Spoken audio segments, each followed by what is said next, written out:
Hey there, Jeff Lerner here, and I'm excited to walk you through a day in my life, which is not to say we're going to spend a lot of time going through how I spend my time.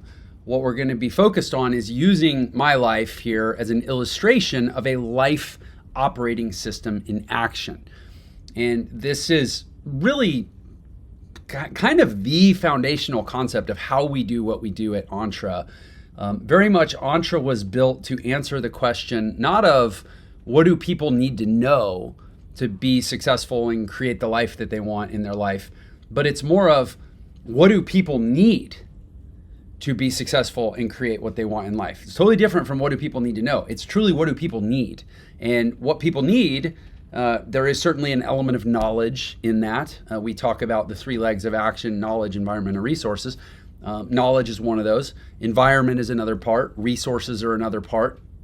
But ultimately, what people need is a way of being, a way of living in the world, in the modern, messed up, chaotic, stressful, distracting world that we all inhabit, that increases the probability of us achieving our goals, our big goals, our long-term goals, the goals that ultimately result in what matters most for each of us, which is living a fulfilling life and ultimately reaching the end of our days so fulfilled and satisfied with everything that we accomplished and the impact, the mark that we made in the world, that we truly have no regrets. And so it's a lot bigger question than just like, oh, well, what do people need to start an online business or make more money or, change whatever area of their life they're looking to make improvements in. It's truly what do we need to ultimately finish our life as richly fulfilled as possible across all areas. And the life operating system does that, because what it does is it essentially allows you to attack every day knowing that I've already engineered my life to be in alignment with my goals. And I've now taken control. I've taken as much control as possible of the life that I'm going to live every single day. Because if I don't, the world will. In other words, if I don't have my own program that my life is built on, then the world will install its program into my life and time will go by. And what happens for most of us is we will look around at the end of every month or the end of every year or the end of every decade and go, oh man, I just didn't get it all done. I didn't do what I wanted to do. I didn't achieve what I wanted to achieve. I didn't go in the direction that I was trying to go or go as far as I was trying to go. And the life operating system, ultimately, it's the most peaceful thing in the world. I've been living this way now for almost 6 years. I first it took 10 years to develop it in pieces, but ultimately to really put it all together and declare, hey, this is an operating system for a life I've been living for almost 6 years. And I've done more in these 6 years than I had done in the entirety of my life before that, in terms of living with intention and making a positive impact and going in the direction of big goals that I set for my life. And but it's also been the most peaceful and most relaxing period of my life, even though you could say it's intense. And in some ways it's stressful. I mean, I choose, there's a stress level that I choose because adaptive stress is how you grow and improve. But there's a peace that comes from knowing that every day I go attack my day and I'm not going to get to the end of the day wondering if I did what I should have done or if the world hijacked my day and took me off in its direction. Because no, every day was already predetermined according to the operating system based on my goals. And the life that I'm trying to build for myself and the people that I love. That's the essence of a life operating system. So I'm going to show you first a snapshot of my schedule that is essentially the life operating system applied to a week of my time. And then I'm going to actually show you a video that shows what it looks like to put this into action. So this is my schedule. At the time I'm shooting this, it's early November. And I'm on a cruise right now.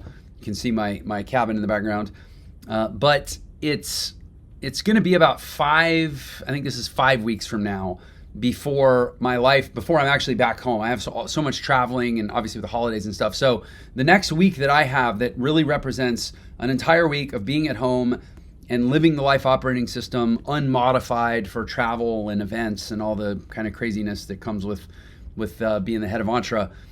Is this week. So I decided to take a snapshot of this week and just briefly talk you through so you can see, again, the point is not to mimic my life. The point is just to see how my life is an example of life operating system principles applied in a real life, a life that frankly is highly productive and that a lot of people sort of marvel at, like, well, how do you get it all done, Jeff? And it's like, well, the operating system makes it inevitable that it all gets done, because it's kind of like a computer. I mean, you might go, well, how does a computer do all the things that it does? Well, it just runs the code. It does what it was programmed to do. And a life operating system is how we program our lives to do what we want it to do.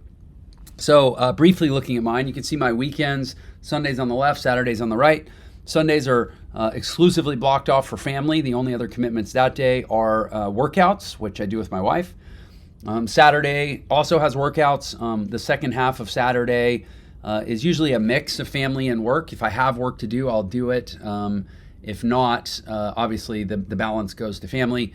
But then Monday through Friday, things are very, very tightly scripted. So wake up, my first wake up is at 2:30. I wake up every day at 2:30 and I chug this amount of water. I don't know if you can see this here, but this is my Stanley. I'm guessing it's about, I actually don't know if it's 24 or 30 ounces. Looks to be one of the two.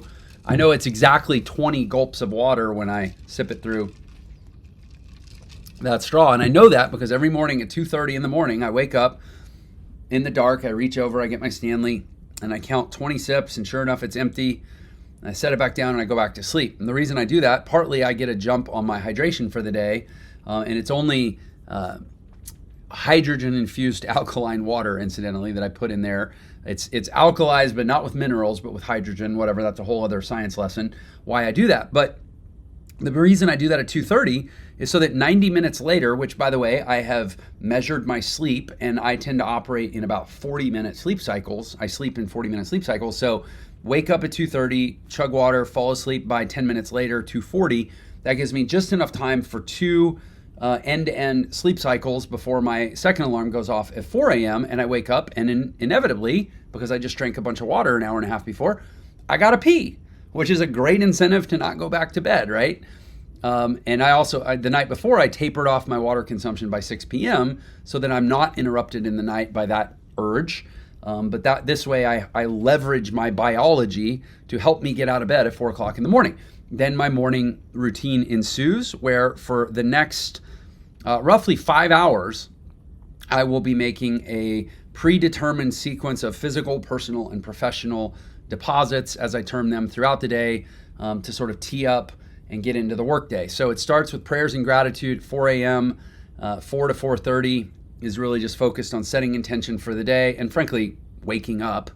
And then from 4:30 to 5, I will typically listen to an audiobook or a podcast while I'm finishing my prep for the day. I have like a vitamins and supplements routine that's already predetermined, but I go get those, and I have a certain things that I do with my morning, like pre-workout and nutritional supplementation and stuff that I don't need to bore you with the details. The point is that all gets done between 4:30 and 5, along with getting in the car and getting to my office, which is about 10 minutes from my house.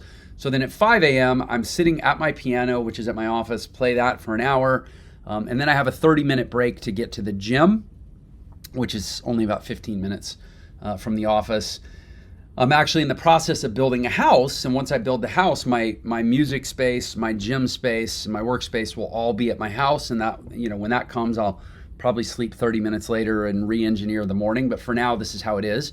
Again, the point here is just you take your life environment, you take your conditions, you take everything you're trying to do, and you engineer your schedule one time, you decide, you commit to it, and then you just live it every day. So you're no longer wasting time making decisions. You're no longer wasting time wondering, if you're doing the right thing, having the anxiety of worry about the future, because you basically know, look, I've controlled everything I can control. I've decided everything I can decide. At this point, my life is just about two things. It's about chance, whatever happens, happens, but I've buttressed myself as much as I can by establishing a schedule that is dependent on the second thing, which is just discipline. Am I consistent enough to actually stick to the schedule that I defined, right? And as long as I am, then I know I'm doing every single thing I could possibly do every day to work towards my goals, and I don't need to worry all the time, and I don't need to have all this insecurity and these anxieties that people have about, well, I could or should be doing better. It's like, no, I've already laid it out, and I'm doing as well as I can, and as long as I'm consistently adhering to what I laid out, I got nothing to even think about. And if I do need to adjust something, or if I do think I could do better, then that's not a decision I'm going to make in the moment or on the fly that's going to ultimately create the possibility of indecision or second guessing. That's going to be a determined conversation that I have with myself when I sit down and I look at my overall schedule and my life operating system applied, and I might make some adjustments, right? So it's really just running your life in a sense like you'd run a machine. It doesn't mean you are a machine. It doesn't mean you don't have fun. It doesn't mean you don't have spontaneity or that you don't have feelings. It means that you don't allow external things to end up determining the life that you live, because then you know your goals, your dreams are much less likely to come true. So anyways, I'm all back to 6 a.m. I'm driving to the gym. At that point, I'll typically start dictating responses to personal emails. You can see the daily ENTRE and personal email and communication work starts to kick in. And again, most of that's on the phone by dictation. I do cardio at 6:30. I do stretching at 7. Now, it's always an X factor. Is my wife going to be at the gym? She's usually there at 6:30. And if she is, then I sort of wind down the comms and I just work out and spend time with my wife for an hour. If she's not there, though, then I'll keep doing maybe I'll create some social media content or catch up on some other communications on my phone while I'm doing cardio and stretching. So that time is some blend of physical and either personal or professional deposits, as we call it. And then by 7:30, I've left the gym. By 7:40, I'm home and taking my daughter to school.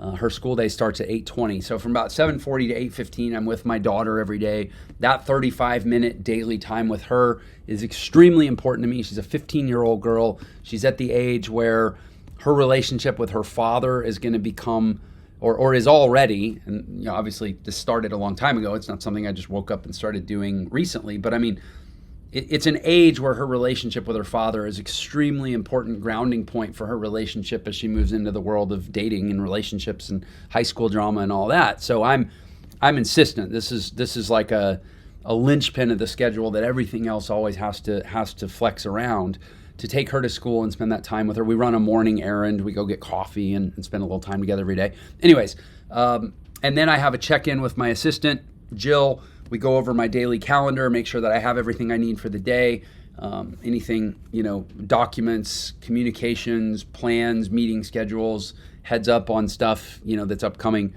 And then from 8:30 to 9, I will catch up on emails, Slacks, text messages, and other types of communication. And so that's the routine. From 4 a.m. to 9 a.m., I have a mix of physical, personal, and professional deposits that I'm making every day that really check the boxes of a fulfilled life. And then at 9, I'm just working. I'm working from 9 to 5. Whether that's, you can see here, there's stuff that's related to being the CEO of ENTRE. I have one-on-one executive meetings. I have, team leadership meetings. I host a podcast. Wednesdays and Thursdays, I do content. Fridays, I have more meetings, and some of the stuff changes week to week. But the point is, from 9 to 5, that's when I am in the business of being ENTRE CEO and an entrepreneurial content creator. And then I go lift weights every day at 5 o'clock because, for one, I don't eat until noon every day. And whenever I lift weights, I want to eat a meal with high protein content right after I lift. And so I'm not going to lift in the mornings because otherwise I wouldn't be able to eat for 4 or 5 hours. So, and I also find it's a great way to transition out of the intensity of the workday, mentally decompress. A lot of times I'll listen to another audiobook while I'm doing that, or maybe just some good music to relax. And then by the time I get home, I'm completely released from work and I'm back into like chill family mode. A few things you wouldn't notice on here. So every Wednesday when I get home at 6, that's a date night, which means Jacqueline and I are going to spend dedicated time together. Our family assistant comes and helps out with anything the kids need during that time. So we have one night a week where it's just the two of us, whether we go out. Sometimes we just stay in. Sometimes literally our date night will just be watching TV in bed. But we're together every Wednesday night. And then Thursday, we do go on a midday lunch date as well. Different kind of date. There's day dates and night dates, different kinds of dates, right? And again, everything all just sort of fits in around this. You get the idea. The point is, I decided once what I wanted my life to look like. And then I sat down and I engineered an entire schedule that made it as likely as possible. I mean, nothing's certain in life, but you want it to be as likely as possible that your schedule is supporting moving in the direction of the life that you want. And if you feel that it isn't, it doesn't mean your whole life is called into question or that you have a bunch of stuff to get stressed and anxious about. It just means you sit down and you adjust your schedule. And that's fundamentally what it looks like to have a life operating system applied. So now I'm going to invite you to check out, a few years ago, I did a vlog episode where I actually tried to capture the life of an entrepreneur, or I did a vlog. I think we did a dozen episodes or something, where we tried to capture really sort of all the nuances of what it looks like to apply a life operating system in the context of growing, a successful company with everything going on, family, health, relationships, business, growing a business, managing people. My schedule then was different than it is now. I was not the day-to-day CEO at that time like I am now. My business partner was. But either way, it shows what a life operating system looks like in practice applied to a life. And I invite you to check out this episode and enjoy it and see what it looks like when somebody really, really insistently lives this way and is frankly pretty unyielding and pretty unwilling to compromise. You've probably heard me use my unreasonable man quote that the reasonable man adapts himself to the world. The unreasonable man persists in adapting the world to himself. Therefore, all progress depends on the unreasonable man. I would say that living a life operating system to some degree involves being unreasonable. In other words, hey, I'm going to live this way because I got big things to do, and they're not going to happen if I let the world dictate my life. And that's unusual in this world because most people are much more, like in another video we talked about Napoleon Hill's concept of drifting, and most people kind of drift to and fro and are a lot more amenable to letting the world decide for them what their life's going to look like. The life operating system is for people that want to be in the driver's seat of their life and determine where they're going to go and how they're going to get there. So if you want to see what that looks like, enjoy this episode. Thanks so much for your time. So this is my daughter, Jada. You literally said you wanted to be in the vlog. This is your big opportunity. She's very excited that her dad has a vlog now and she's going to be the star, except she's too shy to even be in it. This is your moment to shine. Pretend it's TikTok. We're talking with business expert here, Jeff Lerner. You've helped, thousands of entrepreneurs. Physical, personal, and professional excellence.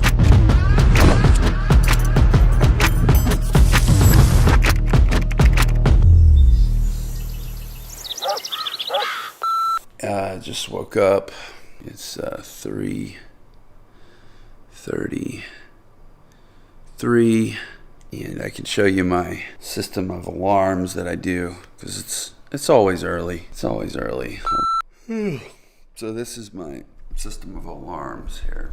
So I set a vibrate alarm 3:30, 3:31, 3:32, 3:33, 3:44, and then I have, actually it's an Alice in Chains song that plays at 3:35. Oh, there, you can hear Alice in Chains. I have 1, 2, 3, 4, 5 chances to hear the vibrate. So it doesn't wake Jacqueline up, but then finally at 3:35, if I haven't woken up from 5 consecutive vibrations on the minute, it'll actually play some music to wake me up. Okay, so we're gonna sneak back in the room. This is what I do every morning. I wake up and I immediately come out to the kitchen. Obviously I try to be quiet in there, but then I have to sneak back in to get clothes and everything to bring out here. So I turn the flashlight on my phone. Let's see, it may be pointless to even film in here because it's just gonna be dark.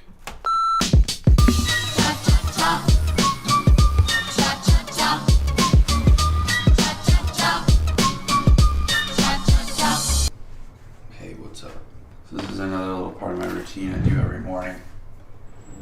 That, and obviously, brushing my teeth. I look like $1 million. $1 million just woke up at 3:30. Very often I would say those are the same thing, because the early bird gets the worm. Early to bed and early to rise makes a man healthy, wealthy, and wise.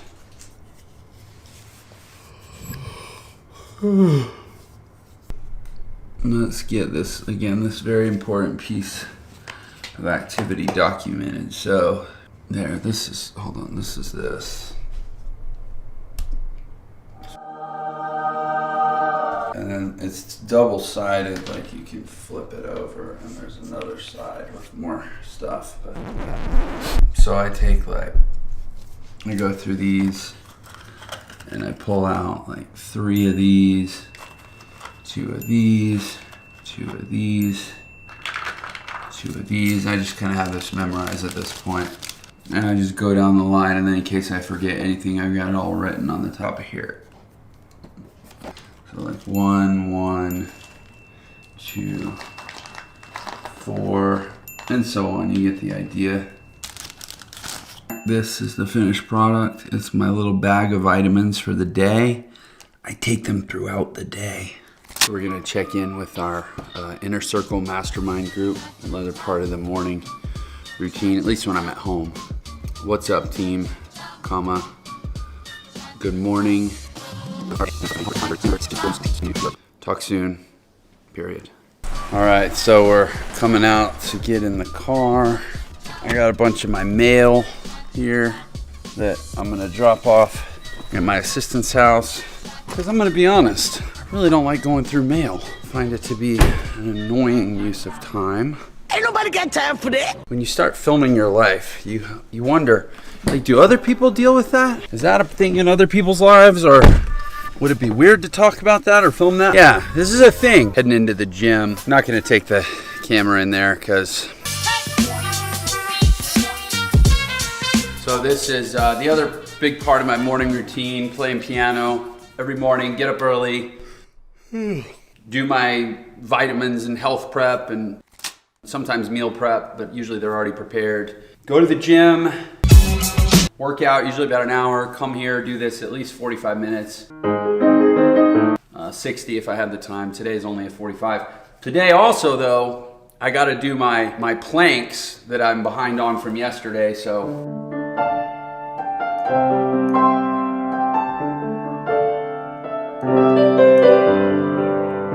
So my goal has been to get to a 3-minute plank on this little wobbly core trainer thing that is like gyroscopic, and so you have to really hold it. To get to a 3-minute plank by the end of the year, I got about 3 weeks to go, and I've been totally slacking off. Admittedly, I've been traveling. I don't know, let's see how we're doing. I got a little timer here.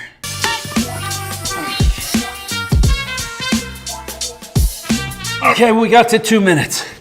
That's all we got today.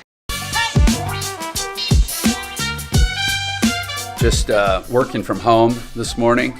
Got my little setup here. I'm on a meeting with my partners, talking big picture stuff. Scaling, target right now for next year is to scale to $100 million in revenue. After this meeting, I've got some stuff to do, but also I'm gonna try to spend some good quality time with my kids. I'm just grateful that my business is as simple as those 2 devices right there, the laptop and the phone. So we're a little midday Starbucks run since I'm leaving town tonight for over a week. Like I said, gonna spend a little quality time with my kids, especially my younger girls. Love their daddy. Let's see what they have to say about it. What do you have to say, girl? It looked like I got hit by a bus. But did you get hit by a bus? No. See, then things could be worse. How was school? Were you excited to see Daddy pick you up? Yeah. I was so excited to see you. Yeah. So I'm gonna take a little nap on I'll give you the little view. Take a little nap on my makeshift cot on the floor. Got up at 3:33 this morning and flying up to Montana, probably 22-hour day. So I'm gonna try to catch my little 30-minute power nap that helps me do a 22-hour day on 5 hours of sleep. But I find as long as I get these little 30-minute naps, tend to be fine. Pretty soon I'll be heading over there to my desk. I got an interviewing a guy named Eric Sue. Definitely episodes worth checking out. He's a genius guy, brilliant marketer, and pretty big influencer in the space. And then I have to do a training for our ENTRE Nation elite community. All right, getting ready to interview the man himself, Mr. Eric Sue. His head looks very small, but his brain is very big. So a lot of knowledge coming here. Gaming has taught me, how to react to things quickly, how to be resilient, right? How to build the right team and all that, or how to be a part of the right teams. And that has translated very much into real life. Over 1,700 new millionaires are created every single day in the US alone, and more than double that across the globe. They're people from all walks of life, most of them people just like you and I. So the big question is this: how are so many people who didn't inherit money or have any special advantages overcoming the odds and becoming millionaires? That's the question, and this show will give you the answers. My name is Jeff Lerner, and welcome to Millionaire Secrets. Just finished my interview with Eric Sue, and now I'm hopping on a training for the ENTRE Nation elite community. I got my co-host, Mr. Dan Martin here. You can hear him talking. They're excited. The students actually good to see. So anyway, I'm going to be doing this for the next, 50 minutes, and then sprint to the airport, hop on a plane. Just sitting at a restaurant on my layover. Uneventful flight from St. George to Salt Lake, hanging out in Salt Lake now, working on my presentation for a company-wide meeting that we're doing next week. It'll be the first time that we've assembled the whole company at one time. If everybody shows, it should be over 120 people on one Zoom. If Zoom will even hold that many, I assume it does, because otherwise we wouldn't be using it for this. And I'm doing the kickoff presentation about the future of ENTRE and what a 120-person company is going to try to do next year. So a lot of excitement, a little bit of pressure to get it right. So I'm going to get back to work. So now I've landed in Bozeman and I'm waiting for my bag, and I've finished all my work for the day. It's almost midnight. I'm starting to get really tired, pushing the 19th hour of the day. Found my bag. I'll probably resume this in the morning.